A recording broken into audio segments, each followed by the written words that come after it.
Henry Cecil, I may quit training next year. Well, Henry's not here, but his assistant trainer, Harry Dunlop, is. What is the news, Harry? Well, basically, I mean, as everyone read in every newspaper, I think, it's all just not true, and we're hoping, well, we're looking forward to the next years ahead, really. What happened at the stables this morning? Well, we had to, there's a lot of staff there, a lot of people that work for him, and everyone's got to be reassured that it's not happening, and it is not happening, and we basically told them so, and I think a lot of people were very relieved. What happens, just say, he's had a disappointing year by his own very high standards. Just say he has another disappointing next year? I don't know, I mean, that's for him to decide, but I think you've got to keep going, and we've got a filly that won yesterday so nicely. We've got something to look forward to. We've got more 2-year-olds to look forward to. So Henry Cecil is not retiring, period? Yeah. Thank you very much indeed. That's the word. Harry Dunlop, Okay. thank you. Okay, thank you. I asked him once, what do you think really clicked you out of it? And he said he saw a Newmarket trainer coming towards him with one of that trainer's owners, and as they walked by, the trainer said to his owner, "That's Henry Cecil. He should have given up years ago." And Henry heard it, and it lit the fire. Do you go to him every morning and look at him? No, but and just think, he's wow? a character. I don't know why sort of good horses seem to have a sort of personality, don't they? And he is sort of different. I mean, he's quite nosy. He's always looking at everything. And Like good trainers. I mean, he's definitely a character. He's just not an entity. You get some horses who've got no character. They're just an entity. But the good ones usually have some sort of presence and air about them. He has got that. And I suppose it grows and grows as he gets better and more successful, and he probably knows it too. I mean, In what way, though, Henry? Can you try But and he probably explain to us knows how it. he would show that to you? He's not a fool, I tell you. I mean, he's pretty intelligent. And, I mean, when he at Ascot, when he came into the paddock, when everybody clapped him, I mean, you'd almost see that he was sort of appreciating things. It's like Proud. when the Queen was driven down, in a carriage down the Mall, the crowds in the Jubilee Day. I mean, they were, the way they were clapping and applauding her. You can see she appreciates it, and he does the same. I think if you also, if you got beaten, you all started booing, you'd realise that too, and you'd probably be a bit sulky. Well, he doesn't know how to What a lose buzz it. there is about the place. It's absolutely packed around here at the paddock, and there is Sir Henry Cecil. How great it is to see him here, and he's giving his final instructions to Eddie Ahern, Ian Mungan on board last year's winners twice over, and of course Tom Queally to Frankel. What a race it's going to turn out to be. A couple of pacemakers, Bullet Train, that's Frankel's pacemaker. Windsor Palace, I'm sure, will also be up there as a representative for Aidan O'Brien. How it will unfold, we'll find out in a few minutes. Yeah, just confirmation also that William Buick replaces the sideline Ryan Moore on Planteur. Group 1, York's richest ever race then, the 2012 Juddmonte International. Well, the atmosphere, as Emma said, is absolutely wonderful here at York. And this horse, Bullet Train, he's one of 3 in it, trained by Sir Henry Cecil. He's a full brother, or half brother to Frankel rather, and he's been a pacemaker from his last 4 runs. Farr, who's been runner-up in top-class races on his last 2 starts, and also ran really well behind So You Think the time before that. No logical reason, though, why he should reverse the placings with Frankel from Goodwood. And there is Frankel. We were heaping praise on Dandy Nichols earlier for keeping the 10-year-old tax-free going. What Sir Henry's done with this horse is made him into a proper champion. He could have gone the wrong way easily. He was so relaxed walking around the paddock. I think a year ago he'd have been almost wired to the moon. The next one, the race card, will be Planteur for Marco Botti. And William Buick now on board, as we just confirmed to you. And this horse is high quality, but fast ground doesn't really suit him. And I know the trainer's worried about the ground today. Let's have a look at Robin Hood. I'm fascinated to see how the tactics are. Oh, sorry, that's Sri Putra. Missed out Robin Hood. Sri Putra, we saw earlier getting up to beat Afsar. He's been a really good horse. He's been second in the Eclipse a couple of times. He's a 25-to-1 shot. Roger Veering's horses are in really good form. Just jig-jogging. The parade order's got a little bit awry. See which one's coming up next. That looks like it's going to be is that twice over, is it? Yeah, twice over, won the race last year. Been a wonderful servant to Prince Khalid and Henry Cecil, a whole stack of top prizes. But the signs are this season that maybe he's not quite the horse he was of the two previous ones, though conditions are right for him, top of the ground, a good pace, and hopefully we'll see something like his best. And I think more importantly, Jim, he likes York. I think he's the one that's going to get placed for me. This is Robin Hood. Shamey Heverman, of course, rode the big one, Joshua Tree, over in Arlington. But this horse, as I said, he's a pacemaker. Be interesting to see how they're going to use him. And St Nicholas Abbey. Joseph O'Brien with his father Aidan. Well, on form, he's probably the main threat to Frankel. It's only a mile and a quarter. Whether that plays with strengths remains to be seen. Be fascinating to see how he's ridden. Let's have a look at the other 7-year-old in the race, along with Twice Over, Windsor Palace. He beat St Nicholas Abbey early on in the season on very soft ground. He's a fine-looking horse. Well, I don't know, York might just bring out a little bit of a turn round him. There's no doubt he's a good horse, but I think he's been a pacemaker, and once or twice, and he's probably got his own ideas about the game. There are more people down at the start for this race than there are at the finish of some races at some racetracks. Here we are down at the start. Guys, you've come specially, and why is it special for you? Well, I was here, the Brigadier Gerard got beat. He's come down and collect the empty bottles to get discount on them. There's always somebody in there. Yeah, sorry about that. Oh no, let's just have a chat about everybody. And sir, what about you? You've come from where? All the way from Gateshead, Derek, my grandson Jack. Have you? And you're going to see Frankel? Yes. Oh, so anybody else here? Hartlepool. Hartlepool? Yeah, we just want to see Frankel. Honestly? Yeah. And you're here. What about these two? Where are your husbands?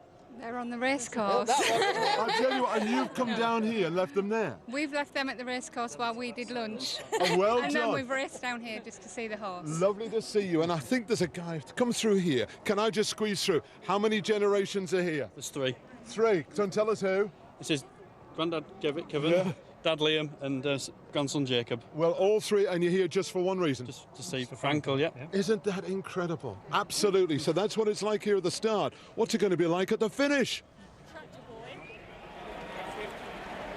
Well, at the finish, they're certainly expecting Frankel to win 9-1 on. He is here on the course. But you expect in normal races over 50% of odds-on chance they do win. But it's statistically a grim race for odds-on backers, this Juddmonte International. 17 odds-on chances of run, only 6 have won, 11 have lost. And concentrating on them like Await the Dawn last year, in 2006 you had Dylan Thomas, Giant's Causeway in 2001. In the 90s, Bosra Sham and Stagecraft were beaten, and 7 were beaten in the 70s at odds-on, but it's 9-1 on. The prices on the left are those of win-only books, but the SP will be taken from the prices on the right, and it's 9-1 on Frankel, 5-1 St Nicholas Abbey, female. On the exchanges, a phenomenal 6 million turnover on Betfair alone, and that's obvious to regard the price of Frankel. Now towards the 1 to 6, the 6 on mark for Frankel on the exchanges, whereas the betting ring, various places, it's 8 on and even 1 to 10. Frankel, of course, a positive still. St Nicholas Abbey is very weak, out to 11-1. Sir Henry couldn't be happy with the way he's cantering down to the start, Frankel. We'll be back in 60 seconds' time.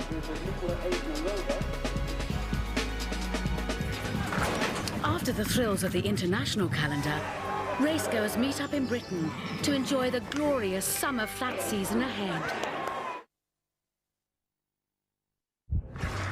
When it comes to horse racing, you can't beat the sheer excitement of Channel 4 racing. Studying the form, followed by careful selection. The build-up, the anticipation, the sound, the drama. The nail-biting tension as you will your horse on. That final push for the finish line when the runners are neck and neck with only seconds to go, and it's anyone's race. And if you place a bet at bet365.com, it makes it even more exhilarating.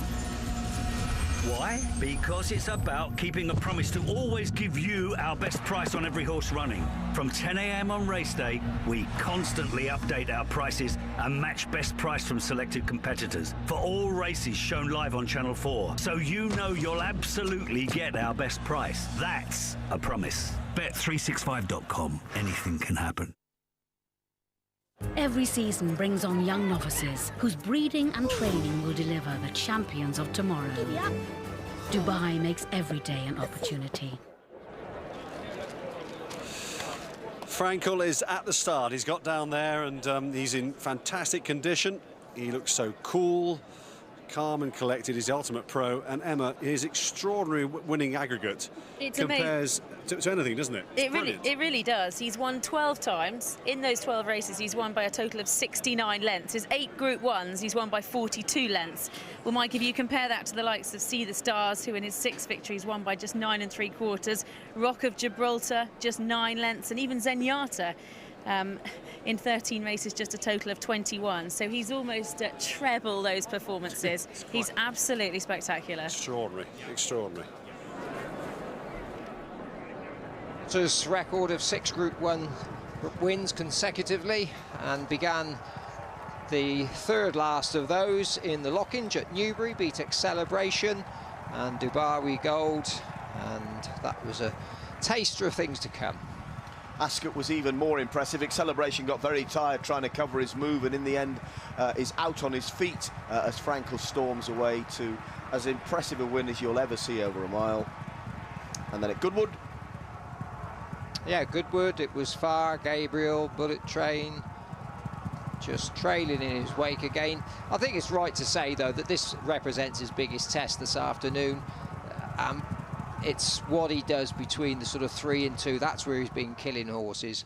Obviously, it's 2 furlongs further this afternoon. Will he have that kick? Everything that you've seen of him so far, I would say, suggests yes.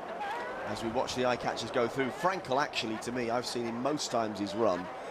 He looks as well as I've ever seen him. Really muscled up compared to Goodwood, where I thought he was a little on the big side. What do you think, John? Well, a lot of people used to said he invariably was sweating and didn't look of his best in the paddock. He's always looked exceptional when he's moving, but I think the older he's got, the better he's taken his racing. York, as I said earlier, doesn't suit all horses. They're travelling over it. He looks better now than I've ever seen him. Start here just about halfway down the back straight over this mile, and 2.5 furlongs on the Knavesmire. And in the early stages they do quite a lot of turning, swinging left-handed, but the course is pretty much flat all the way, but there's a lot of turns early on, and they make their way left-handed into the home straight, and when they swing into the home straight they have 4.5 furlongs to cover. It's usual nowadays that the jockeys come down the centre of the course. They spurn the inside running rail, but at least it reduces the risk of hard luck stories. That's the course and the distance for this Juddmonte International.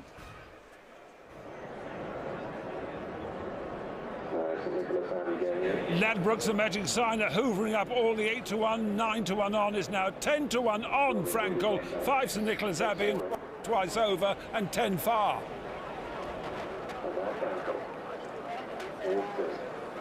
So this is it. This is the moment that all Frankel fans have been waiting for, I think, for over 12 months now. What will happen when this incredible miler steps up in trip? There's all sorts of stats to break here as well. There's a massive amount at stake. His reputation on the line today. Will he come through with flying colours? Well, the man to describe the action, Simon Holt. And far is going to be the last in for Godolphin. Frankie Dettori seeking his 6th win in this Group 1 prize. Just backing away far. He's back to 1.25 miles today, having been completely vanquished by Frankel in the Sussex Stakes at Goodwood 3 weeks ago. And they're just about lined up.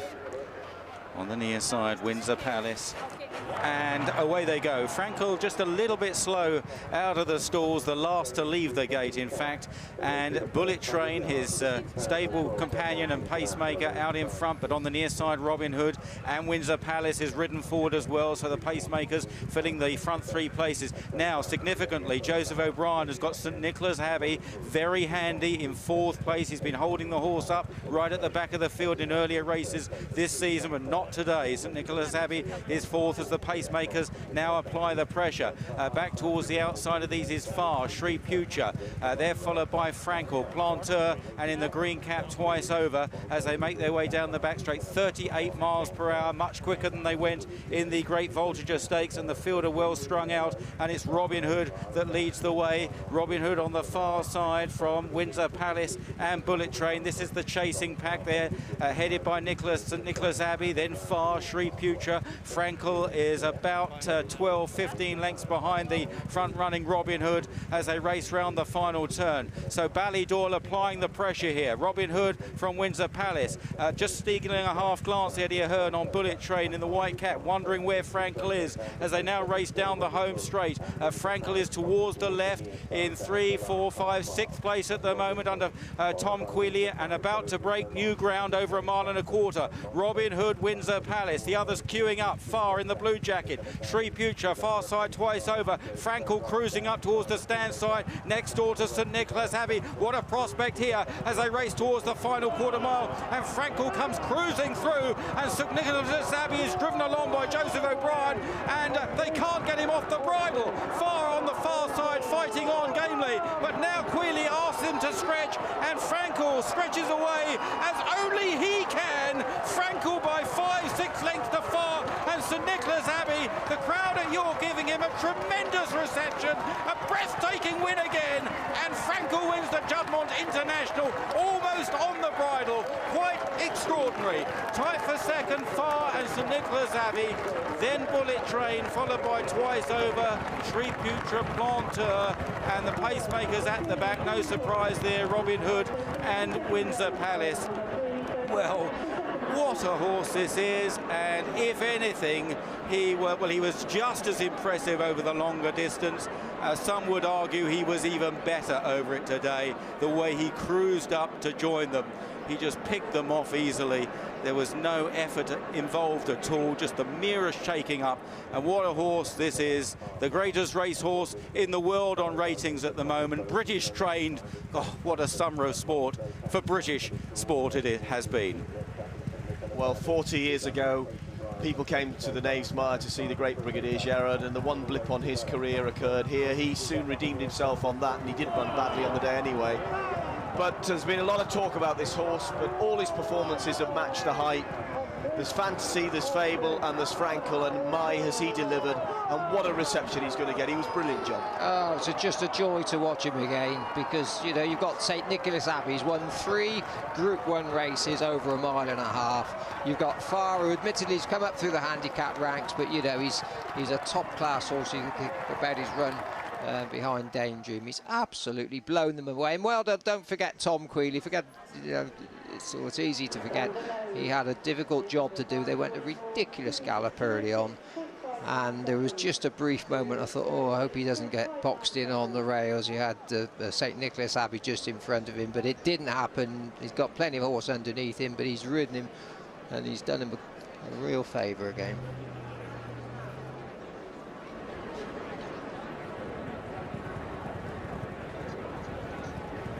Well, we spoke to this man beforehand as he was leading Frankel across at the Knavesmire. Sandy, many congratulations. How was that watching that race? Mind-blowing. Absolutely mind-blowing. I mean, regards to the race, the way it unfolded, they went so quick, and he was so relaxed over this extra trip, wasn't he? Well, Shane, who rides him, did a marvellous job on him. Can't thank enough for that, you know. All the credit goes to him, basically. And watching it, you know, the reception that the crowd give him the last furlong and a half or so, I mean, it must nearly bring tears to your eyes. It does. It does. Are you now just incredibly proud, waiting to get Frankel? I just can't wait. Hold back myself. Well done. Go and congratulate him and Tom.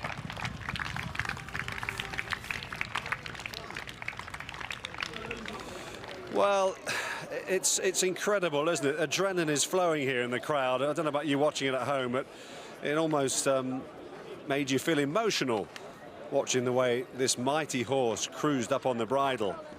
As such as St Nicholas Abbey and Farah, who are top-class horses in their own right, are being driven hard to try and get this horse to break sweat. He is absolutely sensational. The time is very good too, unconfirmed 2:26.59. It's about 3 seconds quicker than standard. And Tom took a while to pull him up. I wonder if they could go for the Arc with him next. That would be something, wouldn't it? He's being offered at 10 to 1 on now with firms. Coral's quoting him at 10 to 1 on to win the Champion Stakes, and 4 to 1 on with a run for the Arc. Crowd here absolutely delirious. It's a fantastic afternoon to be here. And in doing so, he breaks Rock of Gibraltar's record of 8 consecutive Group 1s. He equalled that, of course, when he won the Sussex. Now it's 9, a glorious 9. And in his career, it's 13 out of 13. And that winning aggregate just gets bigger and bigger.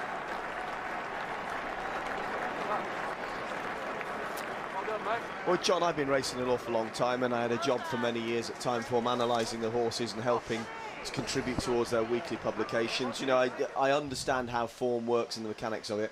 I've certainly never seen a better horse. I mean, horses like See the Stars probably don't get the credit they deserve because he pulled up in front. But this horse has a brilliance. I've used Desert Orchid as a comparison because he was wonderfully exciting to watch at his best. And to me, the best of this horse reminds me of that frisson that he used to get when he was running. Well, it's not that he's just so brilliant in what he's achieved, it's the manner in which he's done it. You know, it's like watching Bobby Moore play football or Roger Federer play tennis. He's got such grace, the way that he holds himself and moves. It's just a superb example of what you're trying to achieve as a breeder, and can't even begin to imagine the pleasure that Scarlet Umbrella gets. And he's won 411,000 today, and that takes his earnings over £2 million now and puts Sir Henry Cecil into 3rd spot in the trainers list. Well done, Tom. What an incredible reception you get from the crowd.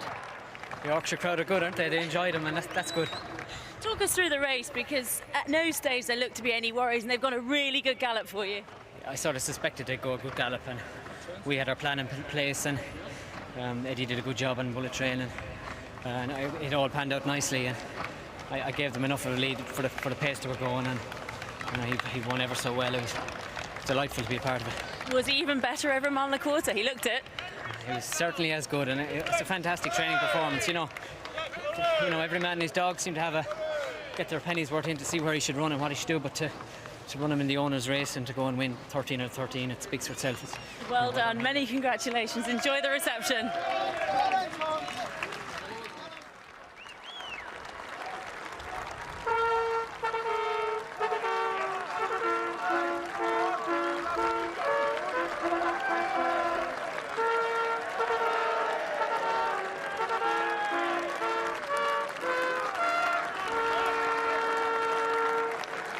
Ladies and gentlemen, please welcome back the winner of the Juddmonte International. Here he is, another breathtaking performance, a brilliant performance. He's the champion of the world, Frankel.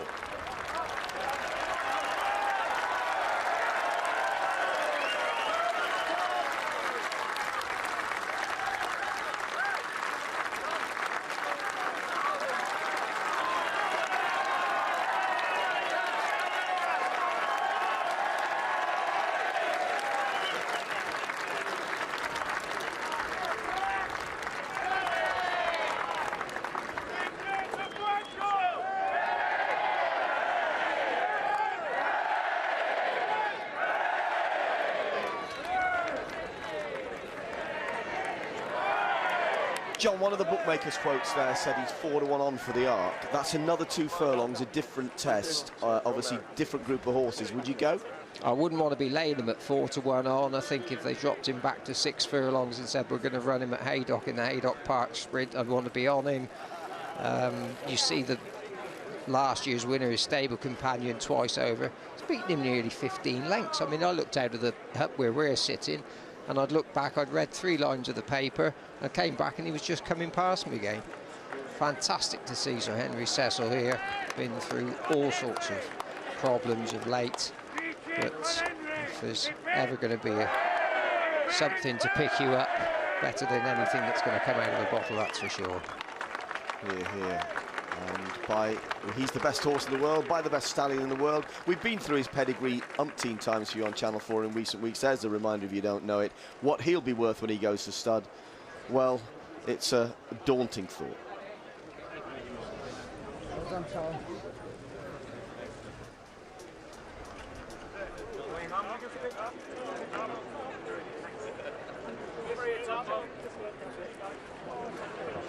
Tom, just over here when you're ready.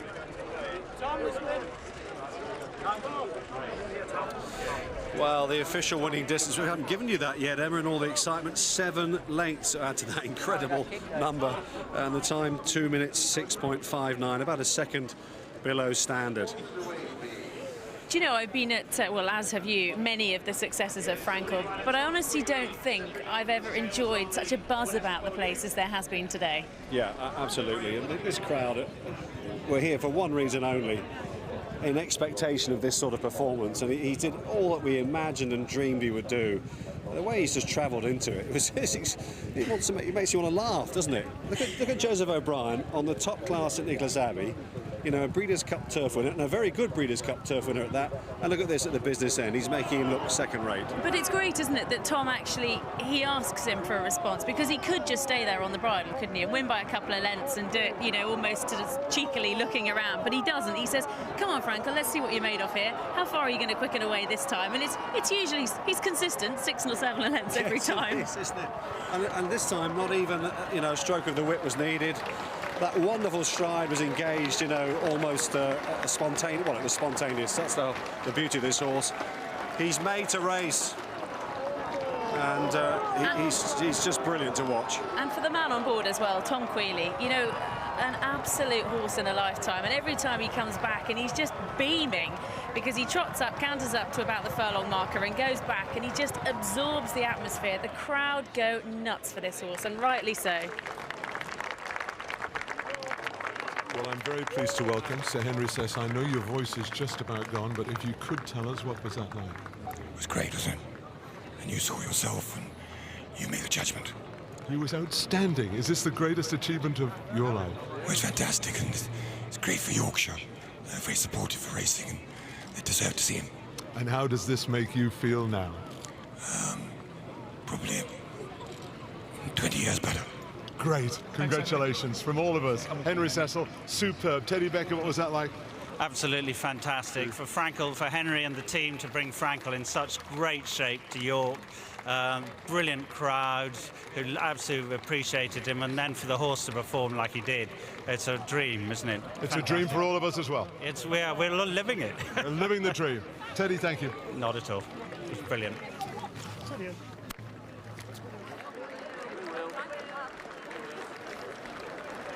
Well, Teddy Grimthorpe was here, you know, 40 years ago. He remembers being here as a young man when Brigadier Gerard couldn't win the Juddmonte, as it wasn't known then in those days of the Juddmonte. It was the Benson and Hedges.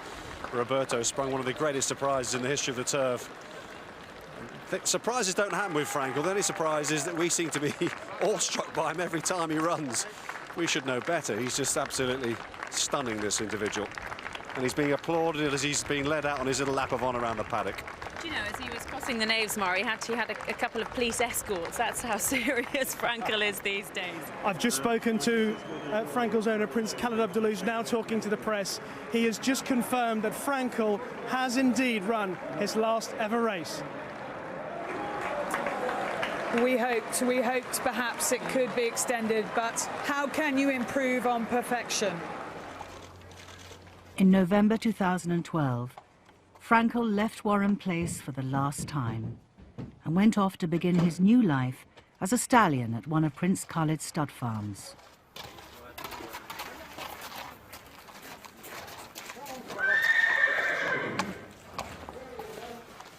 Now worth over £100 million, he was too valuable ever to be ridden again. He's touched so many people's lives, and there's kids who follow him, and you know, he means so much to a lot of people. From a possibility that the greatest thing that's ever trod on the turf is going to be seen for the last time. Frankel's acceleration is instant. Can Canford Cliffs, he's drifting left, railing his rival.